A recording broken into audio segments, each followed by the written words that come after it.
Welcome to the International English Language Assessing System. This is the examiner. The examiner ID number is S120222010 and the candidate number is S120222024. And would you please show me your ID card, please? Sure. Now, can you please tell me your full name and what should I call you? So my full name is Samia Zaman and you can call me Samia. Okay, Samia. Now, in the first part, I'll ask you some personal questions about friends. Do you prefer to have one particular friend or a group of friends? Actually, I prefer to have a group of friends because when you are in a group, you can talk about many topics and I guess it's more enjoying to talk in a group of friends than talking to a particular friend, and I guess this is the reason I prefer to have a group of friends rather than a particular friend. Okay, what do you like doing most with your friends? I like to talk about. I guess I like to talk with my friends most. We usually talk about music like K-pop, pop, Bollywood, Hollywood, and we like to talk about fashion. We like to talk about the latest news and many more. Okay, do you think it's important to keep in contact with friends you knew as a child, and why? Why not?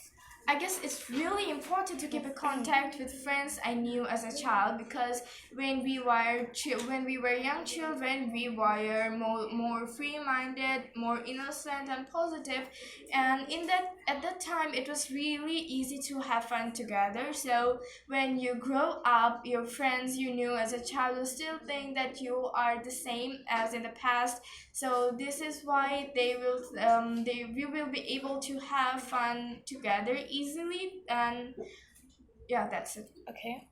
What makes a friend into a good friend? There are many things that makes a friend into a good friend, but for me the first thing is trust. If a person is trustworthy, then she can be or he can be a really good friend. The second thing is supportive, but not in everything. When I am right, then a friend will support me, but when I am wrong, they will definitely stop me from doing that.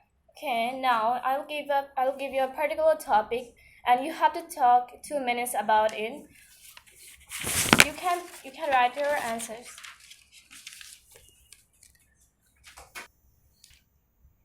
Okay, your time is up now. You can talk about it.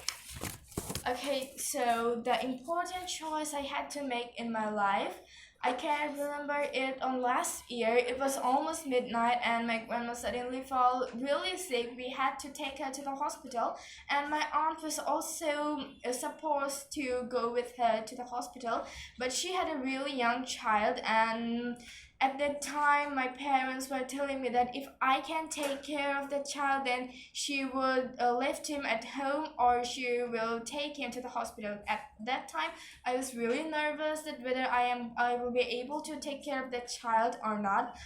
So then I chose to keep him with me at the home because the hospital is not really a good place for young children to stay without a reason, and I guess this choice was really good.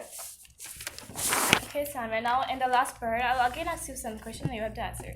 What are the typical choices people make at different stages of their lives?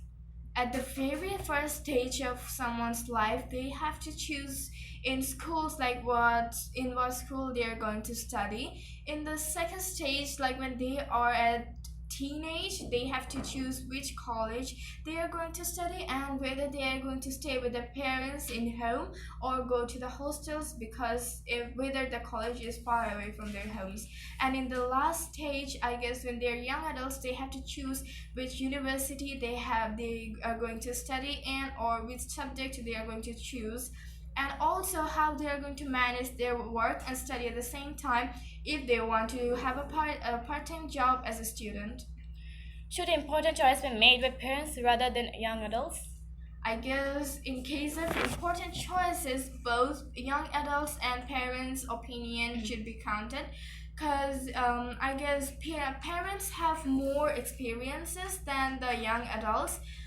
So parents' opinion should always be counted, but about young adults, it's their life, so I guess they have the right to give an opinion about what they are going to choose. So I guess this should be a mixture of both parents and young adults' opinions. Okay, and why do some people like to discuss choices with other people?